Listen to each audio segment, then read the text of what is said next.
యేసుక్రీస్తు గురించిన ప్రవచనముల నెరవేర్పు. పరిశుద్ధాత్మ ద్వారా అభిషేకం.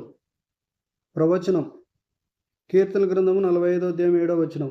నీవు నీతిని ప్రేమించి భక్తిహీనతను ద్వేషించుచూ ఉన్నావు. కావున దేవుడు నీ దేవుడే చెలికాండ్రందరికంటే హెచ్చగునట్లుగా నిన్ను ఆనంద తైలముతో అభిషేకించి ఉన్నాడు.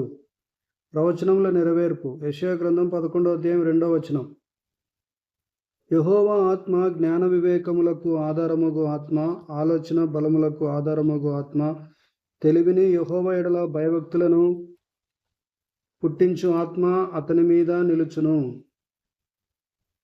7వది తగిన కాలంలో అభిషేకం. ప్రవచనం.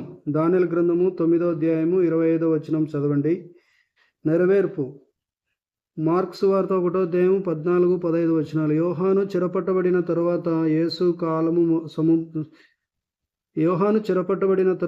యేసుక్రీస్తు కాలము సంపూర్ణమై ఉన్నది, దేవుని రాజ్యము సమీపించి ఉన్నది, మారుమనస్సు పొంది సువార్తను నమ్ముడని చెప్పుచు సువార్త ప్రకటించుచు గలిలయకు వచ్చెను.